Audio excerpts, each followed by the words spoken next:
Hello guys, magandang hapon sa inyo. For today's video, ang pag-uusapan natin guys, yung ginawa natin sa ating sniper. Yan, kung mapapansin ninyo, from stock mugs. No, nakaraan kasi, di ba, kung matatandaan ninyo, naka-stock mugs tayo, yung kulay orange. Tapos nag-rim set tayo, medyo natuwa ulit tayo ng konti. Ginaya naman natin yung Malaysian concept yan. Hindi naman sobrang slim nung tire yan guys, kasarapan lang. Yan, ipapakita ko sa inyo yung pagkakabuild natin dyan para doon sa mga gumugustong magpaganda o magpaayos ng kanilang sniper.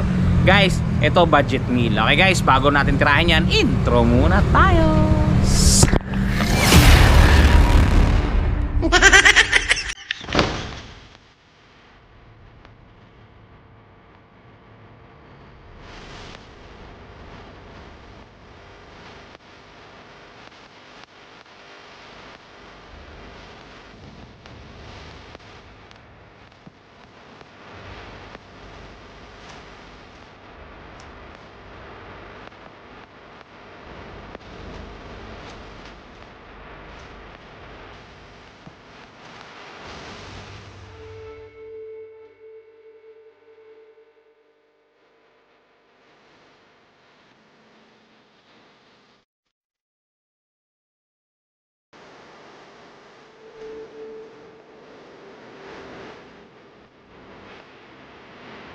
Ayun guys, papakita ko lang sa inyo yung build natin dito sa ating sniper. Yan, kung mapapansin nyo guys, naka clean build lang siya. Naka clean build lang siya.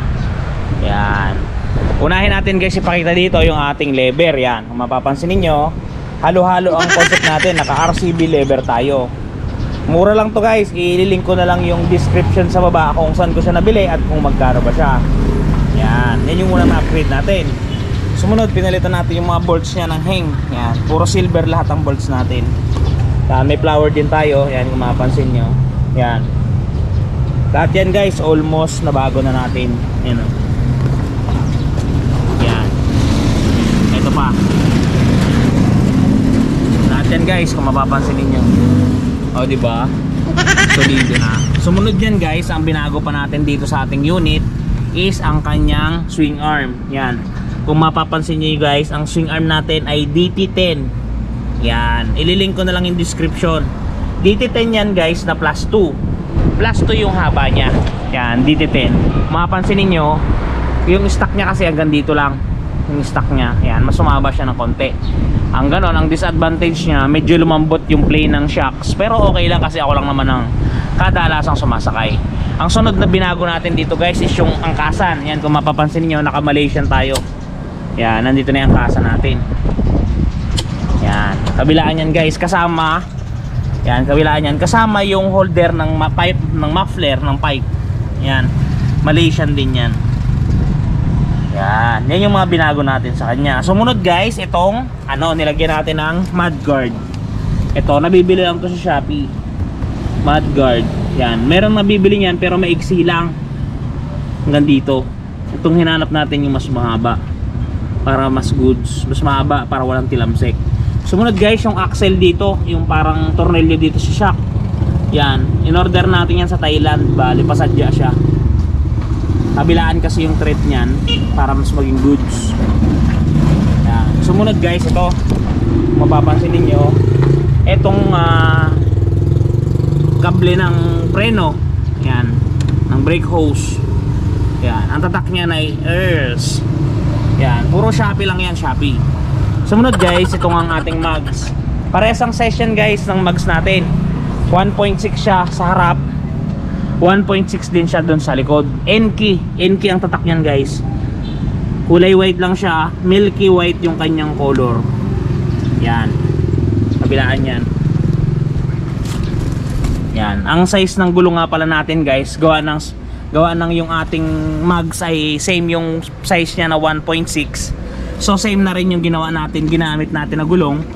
Ang size niyan 6080 by 17 tubeless, parehas yan, harap at saka likod. Parehas yan. Tapos ito, pito.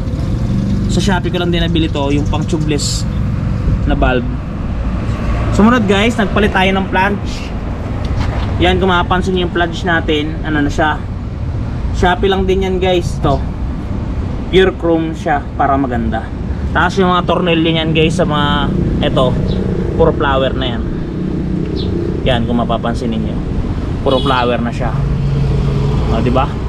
Good so good. Tapos dito guys, inalis natin yung tapaludo niya. Pinalitan natin itong pang cover. Yan kung mapapansin ninyo. Tinakpan ko na lang.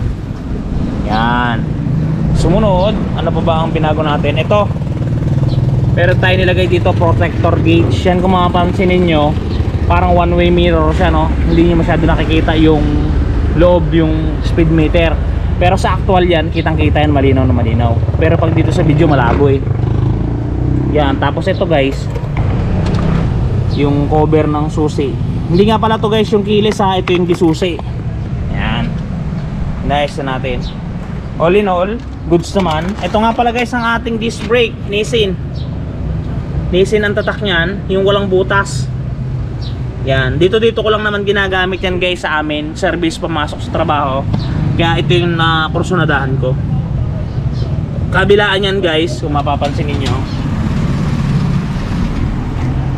Yan. Kabilaan yan. Parehas sila yung walang butas. Nandito ko nga pala yung cover na to, inalis ko muna. Gawa ng nagasgasan na nakaraan. Papapaint ko na lang. Yun. All in all, yun lang yung nabago natin dito sa unit natin. Yan, ang bata pa na to guys. Ang tinakbo pa lang na to ay yan. Ang tinakbo pa lang niya ay makita 1,218. Yan pa lang yung tinakbo ng ating unit, 1,218. Yan guys yung kanyang overlooking. Yan. Ang ganda siya tingnan, cute. Parang yung may-ari, joke lang. Yan. Guys. Hindi siya sobrang liit yung gulong guys ha, so hindi siya sobrang liit. Tama-tama lang. Goods to goods.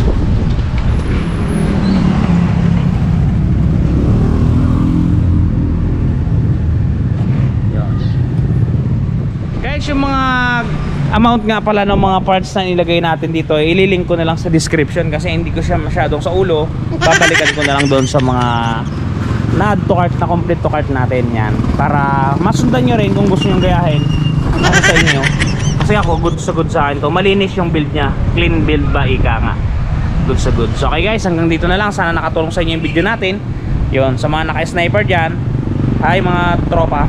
Okay guys, dito lang.